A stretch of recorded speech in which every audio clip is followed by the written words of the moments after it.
Assalamualaikum warahmatullahi wabarakatuh. Sebelumnya izin memperkenalkan diri, nama saya Zakiranu Muhammad NIM 120220182 dari kelas RA. Yang terhormat Bapak Asirin selaku dosen pengampu perencanaan wilayah. Pada hari ini saya akan mempresentasikan terkait pembangun wilayah berdasarkan paradigma Keynesian.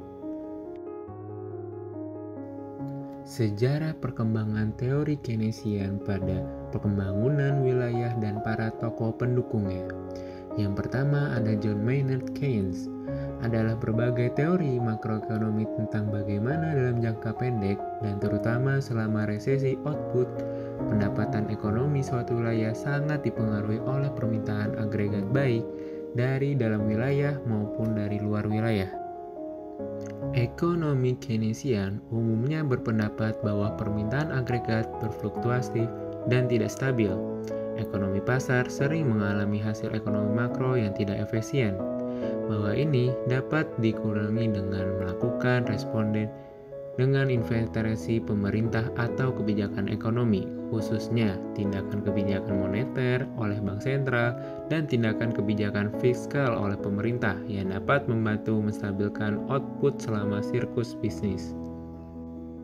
Lalu, pendekatan teoritis yang digunakan meliputi rekonstruksi Keynesisme, stimulasi sisi permintaan, dukungan sisi suplai untuk industri utama dan industri pendukung. Ideologi politik yaitu intervensi pemerintah, demokrasi sosial, kohesi, dan solidaritasi teorital nasional. Dalam memahami karakteristik ideologi politik, teori-teori Keynesian berikut ini disajikan beberapa istilah dan definisi. Intervensi pemerintah yaitu tindakan pengaturan yang diambil oleh pemerintah yang berupa mempengaruhi keputusan yang dibuat oleh individu, kelompok, dan organisasi tentang masalah sosial atau ekonomi.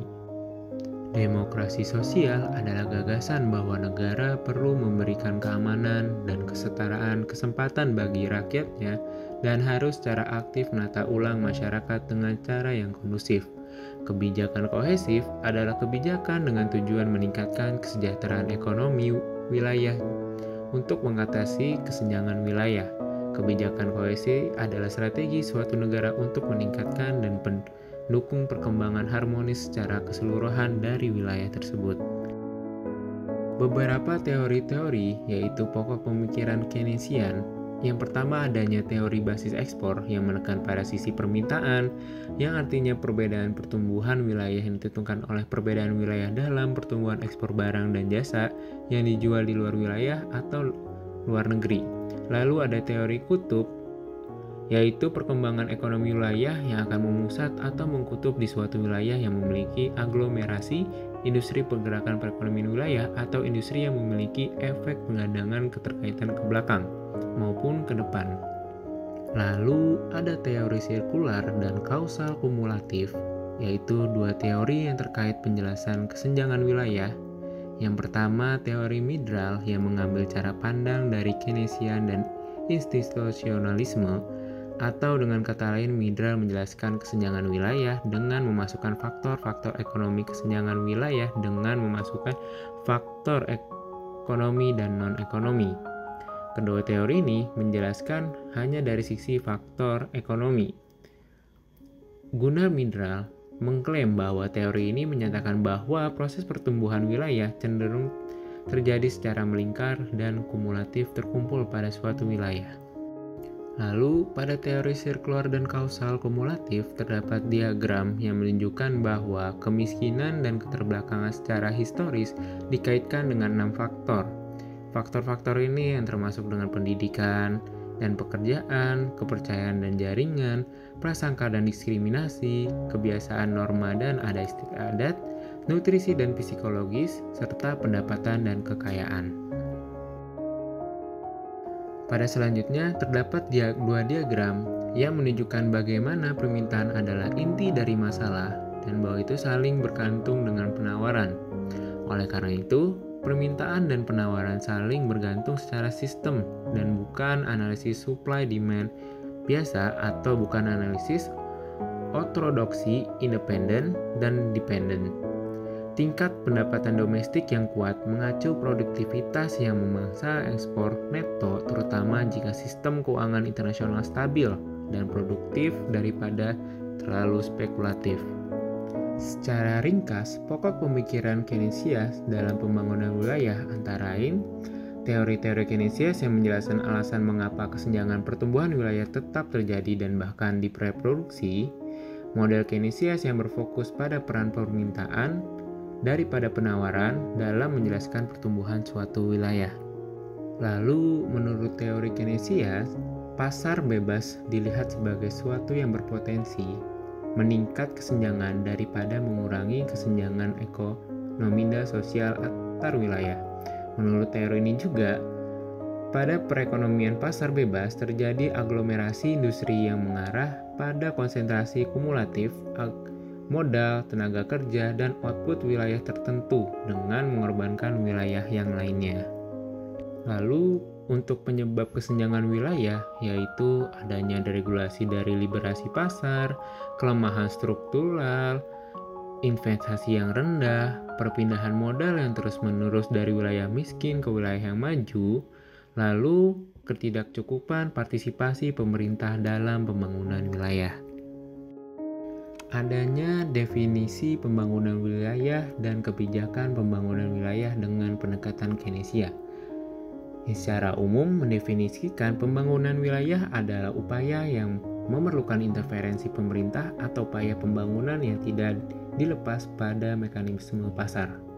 Pendekatan untuk memperbaiki wilayah yang tertinggal, yaitu dengan kebijakan proaktif yang di tingkat wilayah, investasi publik pada infrastruktur, di mana teori ini yang berargumentasi bahwa di dalam ekonomi bisa terjadi depresi dan kegagalan pasar. Oleh karena itu, tingginya pengeluaran publik diperlukan untuk memperbaiki perekonomian mencapai level yang tertinggi.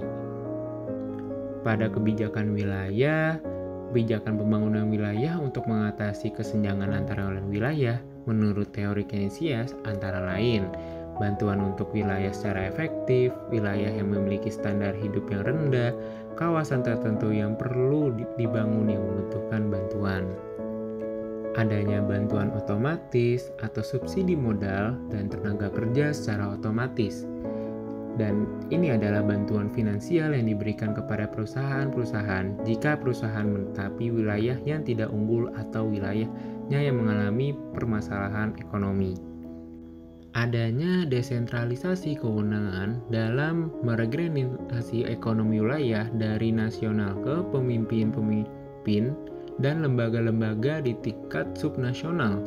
Regenerasi ekonomi yang mengacu pada kebangkitan ekonomi wilayah dan berkaitan dengan perbaikan di dalam daya saing dan kemakmuran ekonomi.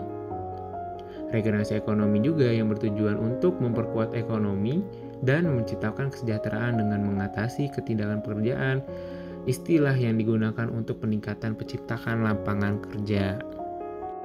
Adanya pengendalian pembangunan industri, kebijakan industri, investasi infrastruktur, perencanaan spasial, nasionalisasi industri, pengelolaan kota dan pembangunan kota baru, stimulasi atau dukungan untuk industri yang berorientasi ekspor, inovasi kelembagaan perekonomian, dan pengembangan kawasan-kawasan industri yang tidak menggerakkan efek berganda seperti industri otomotif kimia di wilayah yang tertinggal. Pada studi kasus kali ini, saya mengambil Kabupaten Jakarta Pusat yang berada di Provinsi DKI Jakarta. Pada Peraturan Daerah Khusus Ibu Kota Jakarta Nomor 1 Tahun 2012, terutamanya untuk Jakarta Pusat, Kota Jakarta Pusat ditetapkan menjadi dua kawasan, yaitu Ibu Kota Negara dan Pusat Kawasan Perdagangan dan Jasa. Lalu, ada kebijakan-kebijakan dari Peraturan Daerah Khusus Ibu Kota Jakarta Nomor 1 Tahun 2012. Menurut RT RW atau yang biasa dibilang adalah Rencana Tata Ruang Wilayah Jakarta Pusat, bahwa di kawasan ini sebagai ibu kota negara, yaitu rencana pengembangan kawasan pemerintah nasional di kawasan monumen, lalu adanya rencana pengembangan kawasan perwakilan negara atau lembaga asing di kecamatan, Lalu adanya rencana pengembangan kawasan pemerintah daerah yang dilaksanakan melalui penataan kantor-kantor pemerintahan daerah dan lingkungan sekitarnya.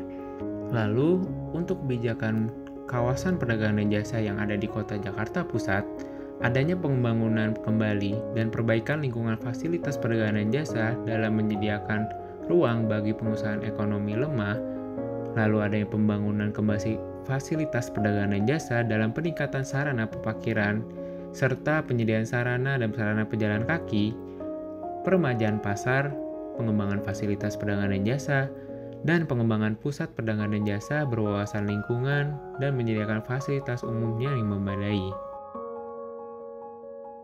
Mungkin itu saja yang bisa saya sampaikan. Kurang lebihnya mohon maaf. Saya pamit mundur. Assalamualaikum warahmatullahi wabarakatuh.